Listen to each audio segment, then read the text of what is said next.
ज्योति पुंज गुरुदेव, ज्योति की साधना करने वाले साधक का।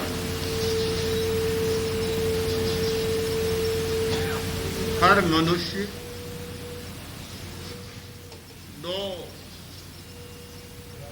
धाराओं के बीच जी रहा है, एक अनुराग की धारा और दूसरी वैराग्य की धारा।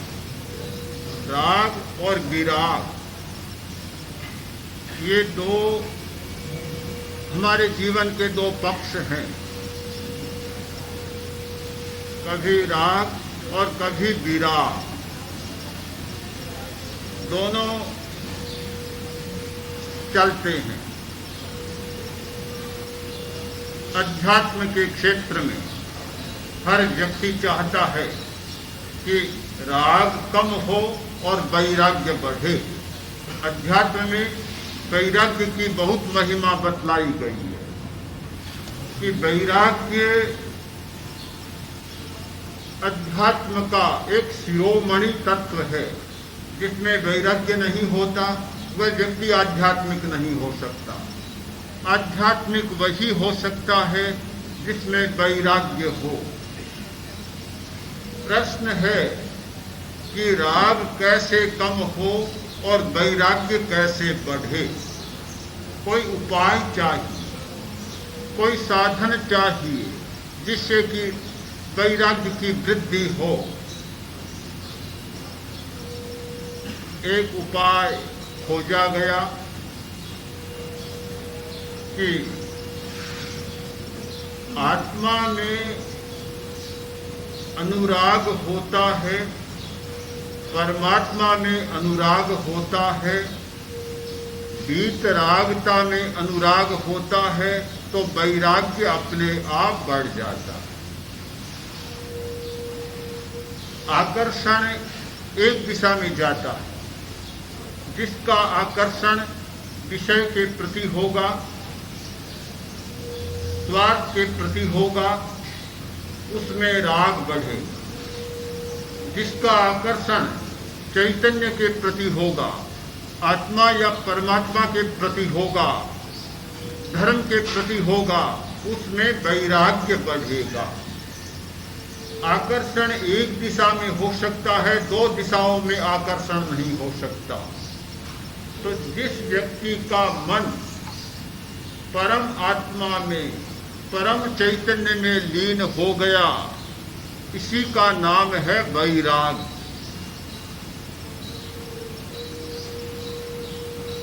आचार्य भिक्षु जब समाधि मरण की निकटवर्ती अवस्था में थे, ऐसा लग रहा था कि उनका समाधि मरण होने वाला है, होने की तैयारी है। तब उनके शिष्य और महान शिष्य मुनि खेतसी जी आकर बोले कि गुरुदेव, अब तो आप हमें छोड़कर और स्वर्ग में पधारे। आचार्य भिक्षु ने तपाक से उत्तर दिया कि किसको चाहिए स्वर्ग? मुझे नहीं चाहिए, मुझे तो मोक्ष चाहिए, मुझे स्वर्ग की कोई लालसा नहीं है। और मैं तुम्हें भी एक बात कहना चाहता हूँ कि जब तक स्वर्ग, पौद्गलिक सुख इनमें मन अटका रहेगा, तब तक परम पद की प्राप्ति नहीं होगी। जिसका मन परम पद में लीन हो गया, परम पद जिसके सामने लक्ष्य बन गया, इष्ट बन गया, उस व्यक्ति में पौद्गलिक सुख के प्रति अपने आप वैराग्य हो जाता है। वैराग्य करने से नहीं होता। वैराग्य ऐसे आता नहीं है। हम कितना ही सोचें, कितना ही करें, वैराग्य नहीं आता जब तक हमारे आकर्षण की धारा नहीं बदल जाती। मन में तो आकर्षण है खाने का, मन में आकर्षण है सिनेमा देखने का, मन में आकर्षण है टीवी देखने का, मन में आकर्षण है बढ़िया बढ़िया चीज और रंग और रूप देखने का, मन में आकर्षण है बढ़िया बढ़िया शब्द सुनने का। आकर्षण तो सारा इंद्रियों का भरा पड़ा है, और हम वैराग्य की बात करें, कभी संभव नहीं होता। वह आकर्षण जब मिटता है, कम होता है, तब वैराग्य पैदा होता है। वैराग्य है इंद्रियातीत चेतना, राग है इंद्रिय की चेतना। दोनों का ठीक अंतर समझें। एक इंद्रिय की चेतना और दूसरा इंद्रियातीत चेतना। जब तक हम लोग इंद्रिय जगत में जीते रहेंगे, हमारा श्वास इंद्रिय जगत में चलता रहेगा, तब तक राग राग और राग हमारे सामने रहेगा। जब इंद्रिय जगत से हटकर और इंद्रियातीत चेतना और इंद्रियातीत जगत में जीना शुरू करेंगे, वहाँ केवल विराग विराग और विराग होता है, राग होता ही नहीं। ये निर्णय करना है कि हम इंद्रिय जगत में जीना पसंद करते हैं या इंद्रियातीत जगत में जीना पसंद करते हैं। सामान्यतः हर आदमी इंद्रिय जगत की सीमा में जीता है और ये इंद्रियों के विषय इतने प्रिय हैं, इतने प्रिय कि छोड़ना कोई मामूली बात नहीं है।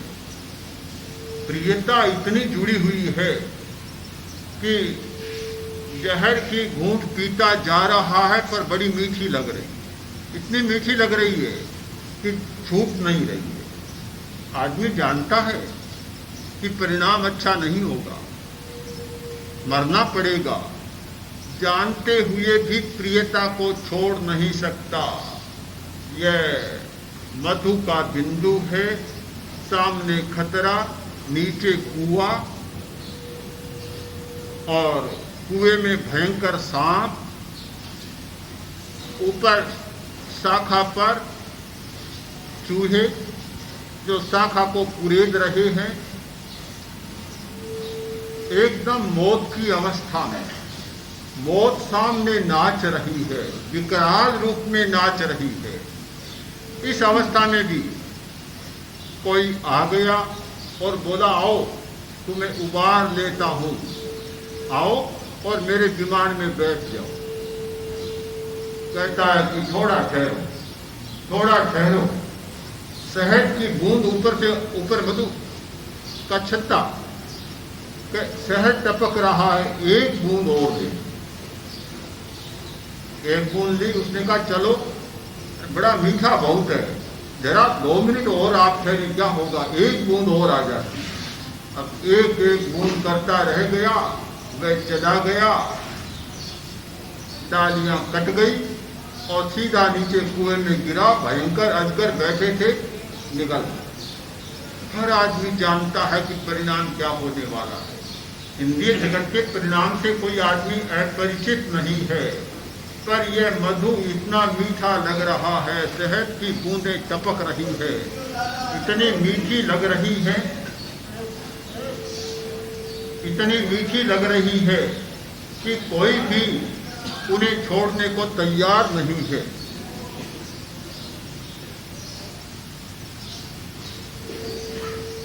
तो क्या हम इंद्रियातीत जगत में जीना नहीं जानते? जानते, जी सकते हैं। यह प्रेक्षाध्यान का अभ्यास, यह इंद्रियातीत जगत में जीने का अभ्यास है। यानी इंद्रियों के आकर्षणों से हटकर और एक नए आकर्षण को उत्पन्न करने का अभ्यास है। और इसीलिए एक सीमा में जीवन जी रहे हैं। अभ्यास करने वाले लोग सीमा में जीवन जी रहे हैं। जिस दिन प्रेक्षाध्यान के प्रयोग में आए, बहुत लोगों ने बाजार नहीं देखा हो, नहीं देखा है बाजार, न समाचार पत्र पढ़ा, न रेडियो सुना है, न और कुछ करने गए हैं। बस एक सीमा में जी रहे हैं। क्यों? ये एक अभ्यास है, एक प्रयोग है कि इंद्रिय जगत में जी रहे थे, अब इंद्रियातीत जगत में जीना है। इंद्रियातीत जगत में कोई समाचार होता नहीं, समाचार तो समाप्त हो जाते हैं। इंद्रिय जगत में तो सारे समाचार आते हैं कि श्रीलंका में दंगा हो रहा है, लोग मारे जा रहे हैं। आपको पता ही नहीं होगा बहुत लोगों कि घटना घट रही है कि लोगों को मारा जा रहा है, सैकड़ों आदमी मार डाल दिए गए। इंद्रिय जगत में समाचार आता है कि हत्या हो गई, बस दुर्घटना हो गई, लूट खसोट हो गई, डकैती हो गई, बलात्कार हो गया। जो जो नहीं करने की बातें हैं उन सब के समाचार बड़े बड़े अक्षरों में ऐसे आते हैं कि पढ़ने वाले का मन न बिगड़ता हो तो भी बिगड़ जाए। पढ़ने वाले के मन पर ऐसा असर हो जाए कि सुबह सुबह तो समाचार पत्र पढ़े और मिलेगा क्या? हत्या, मारकाट, लूटपाट, डकैती, चोरी, ज्यादा पढ़ने को ये मिलेगा।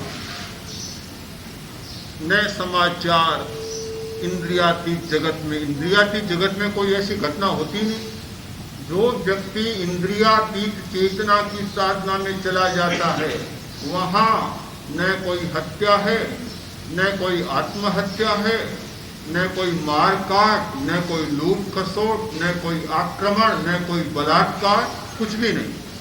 ये सारे इंद्रिय जगत में होने वाले नाटक हैं, ये सारे खेल इंद्रिय जगत में खेले जाते हैं। आज की समस्या तो यही है कि हमने एक जगत का अनुभव किया है और सारा संसार एक जगत के अनुभव में जी रहा है, इसलिए सारी स्थितियां पैदा हो रही है। यदि यह संतुलन बन जाए, इंद्रिय जगत और इंद्रियातीत जगत दोनों जगत में जीना आदमी सीख जाए तो अनेक समस्याएं अपने आप सुलझ सकती है। यह बिल्कुल एक नया विषय, अध्यात्म का विषय आपने बहुत बार सुना है, किंतु इंद्रियातीत जगत में जीना यह बिल्कुल नई भाषा है। इस भाषा को भी हमें समझना होगा कि जब तक इंद्रिय जगत में जीते रहेंगे तब तक काम बनेगा नहीं। और जो लोग सृजनात्मक विचार, क्षमा, सहिष्णुता, प्रेममय वातावरण का सृजन करना जानते हैं, वही लोग जानते हैं जो इंद्रियातीत जगत में जीते हैं। मुझे घटना याद आ रही है कि आइंस्टीन जो इस शताब्दी का सबसे बड़ा महान वैज्ञानिक हुआ है और जिसके सापेक्षवाद की खोज पर एक विज्ञान का पूरा काया पलट हो गया। आइंस्टीन की पत्नी बड़ी विचित्र थी, बड़ी तेज तर्रार, पता नहीं क्या बात है। पति शांत होता है तो पत्नियां तेज हो जाती है, पत्नी शांत होती है तो पति तेज हो जाता है। एक न एक तो कहीं मिल जाता है, दोनों शांत हो बहुत कम मिलता है, और दोनों तेज हो तो फिर वह बात होती है भी दो घर बिगड़ता एक घर बिगड़ा, दो नहीं बिगड़े, पर दोनों शांत बहुत कम मिलते हैं। बड़ी तेज थी, आई आकर बोली क्या करते हो? दिन भर प्रयोगशाला में बैठे हो, इतनी खोजें करते हो, लोग कहते हैं, मुझे तो पता नहीं पर लोग कहते हैं बड़ी बड़ी खोजें करते हो, ये करते हो, कम से कम एक नौकर तो अच्छा खोजो जो मेरा काम चले। हाँ तो रहने दो तुम्हारी खोजों को, एक अच्छा नौकर तो खोज कर लाओ। आइंस्टीन ने कहा, बड़ी शांति के साथ कहा कि नौकर खोजने की जरूरत क्या है, अपने घर में तो एक नौकर है। क्या नौकर है, तुम्हें क्या पता, सारे दिन काम मुझे करना पड़ता, उसे वास्ता मेरा पड़ता है। इतना रद्दी आदमी, इतना खराब आदमी, सारे दिमाग को खा जाता है, बड़ा तेज है, कहा मानता नहीं, अनुशासन जानता नहीं, सारे दिन लड़ाइयाँ करता है, कोई काम करता नहीं, काम का नहीं है, बड़ा निकम्मा है। आइंस्टीन ने कहा बहुत ठीक कह रही हो, अच्छी बात, ठीक है, तुम्हारी बात ठीक है, मैं मानता हूं। नौकर सुन रहा था सारी बात। पत्नी थोड़ी सी हटी, इधर गई, नौकर आकर बोला, हुजूर आपकी मेम साहब तो बड़ी तेज है, दिन भर काम करता हूं पर टिकने नहीं देती, शाबाशी देना तो जानती नहीं, साधुवाद थैंक यू कहना तो सीखा ही नहीं है। पता नहीं क्या बात है, कैसी स्थिति है, इतना करने पर भी कभी राजी नहीं होती, नाराज की नाराज। और गुस्से का तो क्या पूछो, जब गुस्सा आता है तो माने भाड़ में से चिड़ो उछलियो, आचार्य भिक्षु ने लिखा है कि जाने भाड़ में से चनो उछलियो। जो भाड़, जो भड़ भूंजे चनों को भूनते हैं, भाड़ में से मानो चना ही उछल जाती है आकाश में। आइंस्टीन ने कहा तुम बिल्कुल ठीक कर रहे हो, सही है तुम्हारी बात। पत्नी खड़ी खड़ी सुन रही थी, एकदम गुस्से में हुई, बोला कैसा पति मिला है बेवकूफ। लोग कहते हैं वैज्ञानिक है, कितना बेवकूफ जानता ही नहीं। मैंने कहा तो कहा ठीक है तुम्हारी बात सही है। नौकर ने आकर कहा, कहता तुम्हारी बात सही है। आकर तेज बोली कि क्या बात करते हो, मुझे भी कह दिया सही है और नौकर को भी कह दिया सही है। आइंस्टीन ने कहा बिल्कुल ठीक है, और मैं कहता हूं वह भी सही है, तुम्हारी बात भी सही है, नौकर की बात भी सही है, और जो मैंने कहा वह भी सही है। सब हंस पड़े, गुस्सा शांत हो गया, हंस पड़े। ये प्रेममय वातावरण, आग में से एक पानी निकाल देना जैसे, आपको पानी बना देना, बुझाना नहीं, आपको पानी बना देना। पानी आपको बुझा देता है, बुझाना कोई बड़ी बात नहीं है, किंतु आग को पानी बना देना ये वही व्यक्ति कर सकता है जो इंद्रियातीत जगत में जीता है, जिसकी चेतना इंद्रियातीत बन जाती है। आपको पता होगा, आपने पढ़ा होगा, आइंस्टीन कोरा वैज्ञानिक नहीं था, बड़ा साधक व्यक्ति था और इतना अध्यात्म की गहराई में पहुंचा हुआ था। आत्मा, परमात्मा, इसके प्रति इतनी गहरी निष्ठा थी कि वह एक दार्शनिक वैज्ञानिक था, धार्मिक वैज्ञानिक था। जो व्यक्ति धार्मिक होता है, जिसकी धार्मिक चेतना जाग जाती है, जिसकी आध्यात्मिक चेतना जाग जाती है, वह इंद्रियातीत जगत में जीना शुरू कर देता है। इंद्रिय जगत में जीने वाला व्यक्ति ऐसा व्यवहार नहीं कर सकता। अगर पत्नी ने आकर कह दिया कि नौकर खराब ऐसा है, तत्काल बुलाकर कहेगा कि तुम ऐसा करते हो, जाओ छुट्टी आज से तुम्हें, या तो 10-20 गालियां बकेगा, लड़ेगा, झगड़ेगा या मुक्त कर देगा। पर इंद्रियातीत जगत में जीने वाले का सारा व्यवहार ही बदल जाता है, बिल्कुल बदल जाता है। तो प्रेक्षा ध्यान का प्रयोग इंद्रियातीत जगत में जीने का प्रयोग। आप ध्यान करते हैं, इतनी गर्मी, इतनी मक्खियां, भयंकर मक्खियां और गर्मी, भयंकर गर्मी, उमस, पसीना चूता है। कभी कभी देखता हूं धूप भी आ जाती है कुछ लोगों पर, ध्यान करने वालों पर। तो गर्मी और धूप दोनों मिलकर तो न जाने क्या बना देती है। इस स्थिति में भी लोग ध्यान कर रहे हैं, और जब पूछा जा रहा है तो कहते हैं बड़ा अच्छा हुआ, आगे बढ़ रही है, बड़ा अच्छा ध्यान हुआ। क्या यह इंद्रिय जगत की घटना है? इंद्रिय जगत में जीने वाला तो गर्मी में सोता है तो नींद नहीं आती, मक्खियां है तो नींद नहीं आती, नींद भी नहीं ले पाता, शांति से बैठ नहीं पाता, तो भला ध्यान कैसे संभव है? चित्त की एकाग्रता कैसे संभव है? चित्त की शांति कैसे संभव है? यह तभी संभव है कि इंद्रिय जगत से हटकर एक दूसरी दुनिया को देखने का भी संकल्प है, अभ्यास है और प्रयत्न है। कि एक दूसरा भी जगत है जहां इंद्रिय जनित प्रियता के बिना भी बड़ा आनंद होता है। बड़ा आनंद है। अनेक लोगों से पूछा कि ध्यान में बड़ा आनंद आ रहा है, क्या मिल रहा है आपको? आनंद आ रहा है? क्या कोई वातानुकूलित मकान में बैठे जो आनंद आ रहा है? क्या आपको 1,50,000 रुपये मिल गए जो आपको आनंद आ रहा है? क्या खाने को कुछ ऐसी मिठाइयाँ या ऐसी ये कचौड़ियाँ, पकौड़ियाँ, बड़े आदि कुछ ऐसे मनोज्ञ पदार्थ मिल गए कि आपको आनंद आ रहा है? किससे आनंद आ रहा है? केवल कर तो रहे भीतर देखना, केवल भीतर देखना, आंखें बंद, आंखें भी खुली नहीं पूरी, फिर आनंद कहाँ से आ रहा है? न तो आंखों के सामने कोई सुंदर रूप, न कानों में कोई प्रिय संगीत, न जीभ पर कोई प्रिय भोजन, फिर आनंद कहाँ से आ रहा है? कैसे आ रहा है? एक नया अनुभव है कि इंद्रिय जगत से हटकर भी एक जगत है और वहां इतना आनंद है कि जितना आनंद इनमें नहीं है।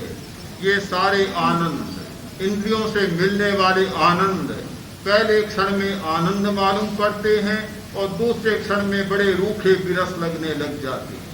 ऊब जाता है आदमी। मिठाई खाना शुरू करो, बड़ी प्रिय लगती है, शुरू करो, खाते जाओ।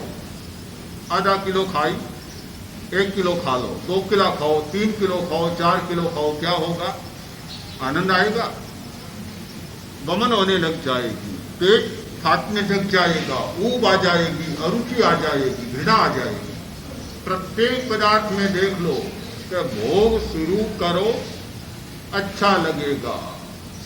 5 इंद्रियों के भोग शुरू करो तो अच्छा लगेगा, और करते चले जाओ, क्या होगा? घृणा और अरुचि पैदा हो जाएगी। एक श्रावक थे, थोड़ा ही समय हुआ है, हमने उनको देखा है, इंदौर के रहने वाले मोदी जी, बड़े श्रद्धावान और निष्ठावान और तत्वज्ञानी साधक श्रावक थे, बड़े योगी थे। उन्हें कचौड़ी खाने की बड़ी रुचि रहती, हर समय कचौड़ी में मन रहता।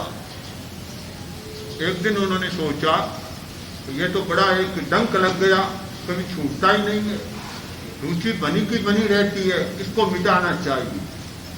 तो प्रयोग बहुत जानते थे, बड़े ज्ञानी आदमी थे, पहुंचे हुए साधक थे, बड़ा योग का अच्छा अभ्यास था, बड़े अनुभव थे उनके। तो एक बार गए बाजार में, जाकर हलवाई की दुकान पर बैठे और कचौड़ियाँ खानी शुरू की। 1 खाई, 2 खाई, 4 खाई, तब तक तो ठीक है, रुचि पूरी हो गई। 5वीं खानी शुरू की, रुचि नहीं। कहा तो देख तुझे इतनी प्रिय है, खानी पड़ेगी। 6ठी खाई, 7वीं खाई, 8वीं खाई, उल्टियां होती चली गई, बमन होते चले गए। कहते थे कि खाते खाते 70 कचौड़ियां खा ली। बमन करते गए, खाते गए, बस अंतिम समाधि थी कचौड़ियों की, सारी रुचि समाप्त हो, कभी खा ही नहीं सकी।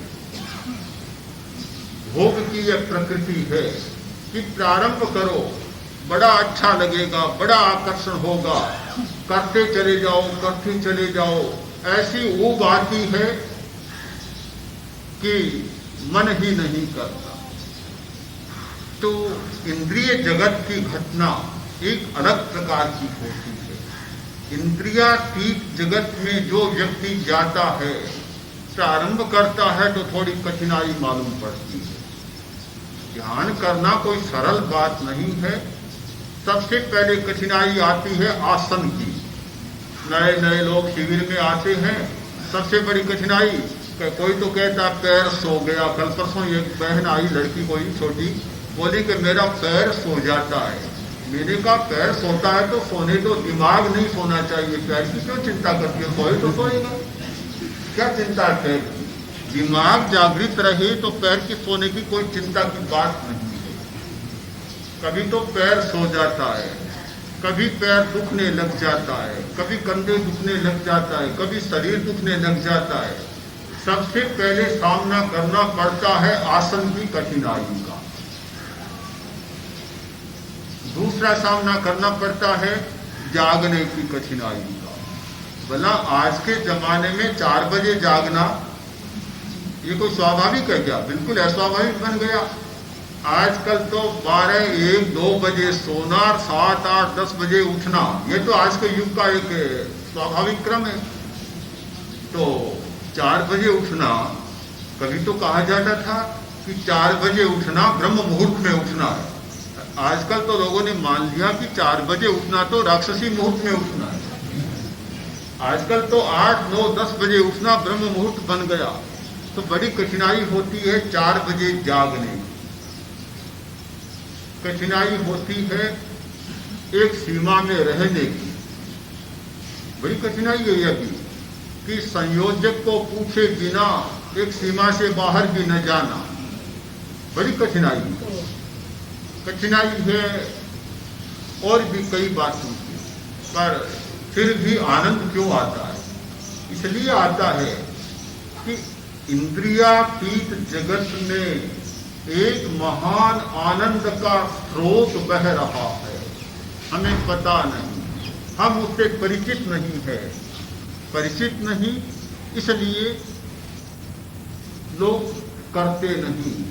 जिन लोगों ने एक बार भी शिविर में, दीक्षा ध्यान के शिविर में प्रवेश पा लिया, उन्हें थोड़ा मात्रा भेद हो सकता है, पर यद किंचित थोड़ा आनंद का अनुभव निश्चित हो जाता है। उन्हें यह अनुभव हो जाता है कि हाँ, एक जगत और है जो इंद्रियों से परे, जहाँ आनंद है, इंद्रियातीत आनंद है और इंद्रियातीत चेतना का जगत है। मात्रा कम बेसी हो सकती है।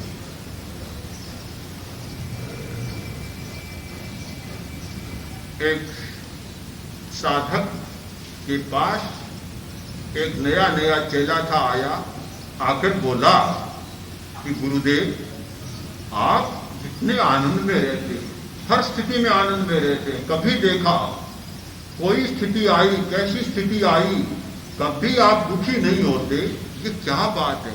कहां से ये आनंद आता है? मुझे तो इतना आनंद नहीं आता। मैं उत्तर चाहता हूं। गुरु ने कहा कि तुम अभी नए हो, इसलिए नहीं आता। नहीं, बात समझ में नहीं आती। आपको इतना आनंद है तो मुझे क्यों नहीं होता? मुझे भी तो निरंतर आनंद रहना चाहिए। कभी तो आता है, कभी टूट जाता है। गुरु ने सोचा ऐसे नहीं समझेगा। पास में गंगा नदी बह रही थी, तो गुरु ने कहा जाओ एक लोटा भर पानी ले आओ। गया, लोटा भर पानी ले आया। बोला क्या करूं? कि तुम्हारा उत्तर हो गया। क्या हुआ कि इसमें तुम नाव चलाओ। नाव, इसमें नाव कैसे चलेगी?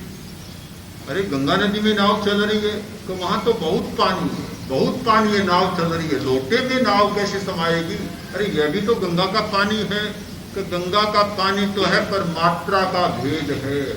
वहां बहुत विशाल पानी है और यह लोटे में समाया हुआ थोड़ा सा पानी है। तो क्या लोटे में नाव नहीं चल सकती? कि नहीं चल सकती। गुरु ने कहा अभी तुमने एक लोटा भरा है और मेरे भीतर गंगा का प्रवाह, तो निरंतर आनंद की धार बहती रहती है। अभी तुम्हारे पास पूरा लोटा आया है। जिस दिन यह लोटा टूटेगा, यह सीमा टूटेगी और अथाह पानी बनेगा, तुम्हारे भीतर भी यह आनंद की नौका निरंतर बहने लग जाएगी, तैरने लग जाएगी। हर व्यक्ति के भीतर यह गंगा का प्रवाह हो सकता है। अगर हम मुड़कर जाएं और अपनी चेतना को इंद्रियातीत चेतना में जोड़ दें।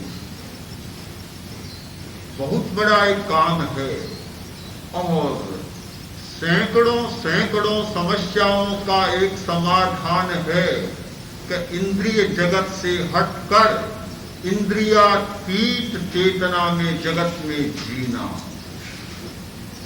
यानी इंद्रिय से परे, इंद्रियातीत, इंद्रिय से परे जीना।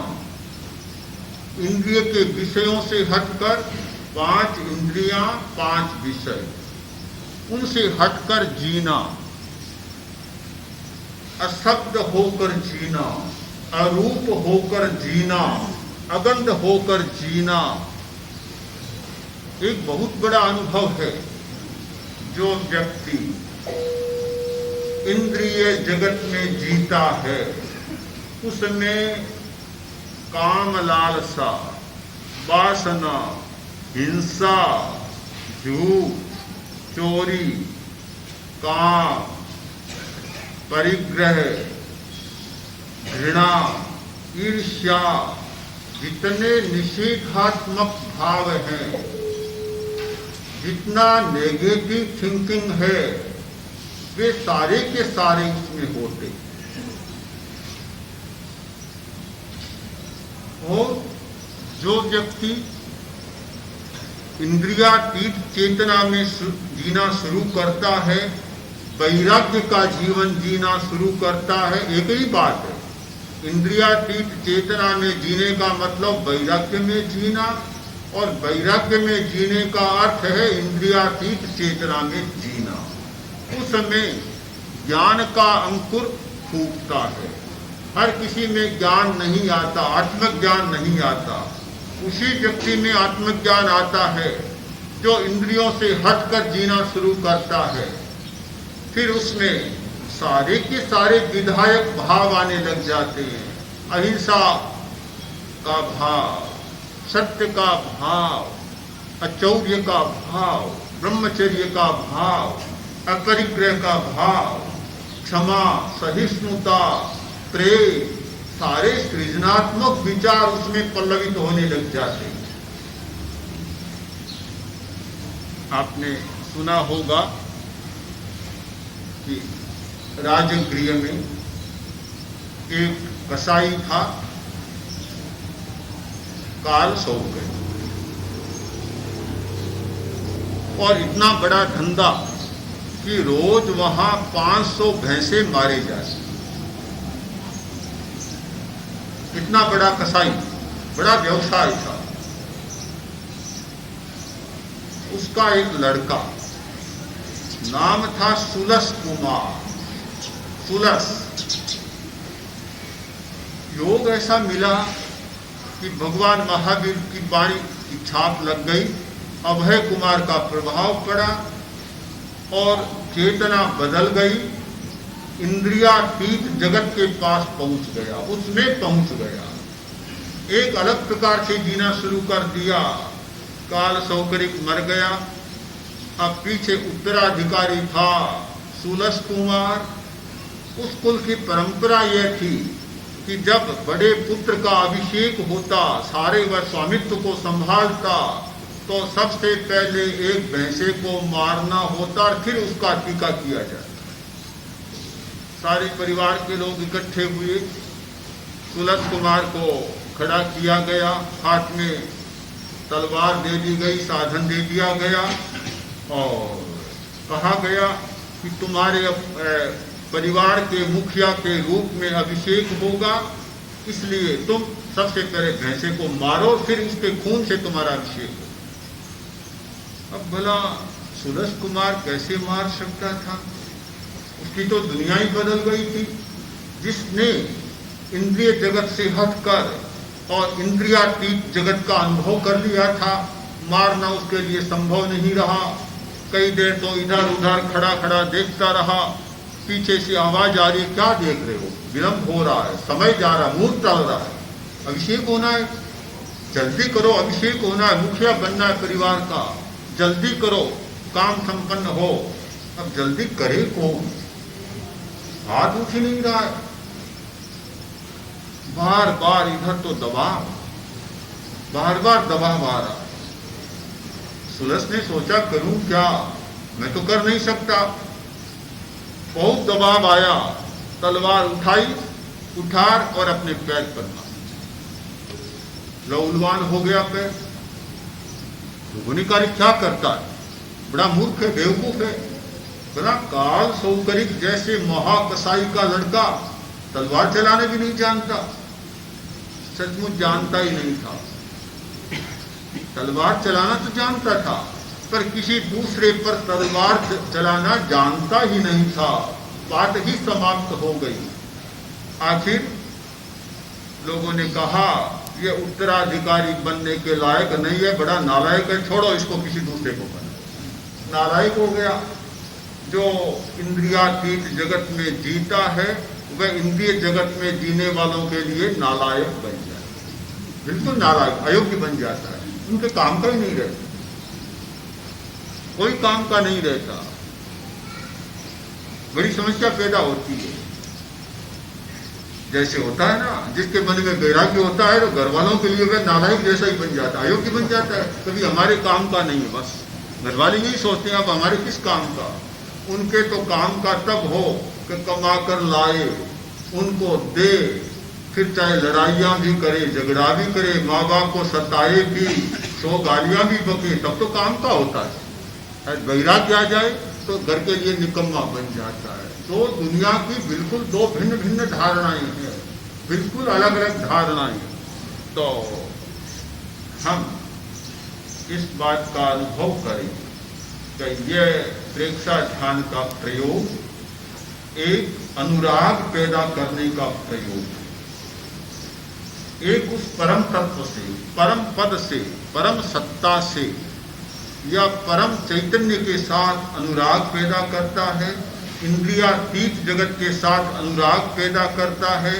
और यह अनुराग जब पैदा होता है, अपने आप इंद्रिय जगत के प्रति हमारा वैराग्य हो जाता है।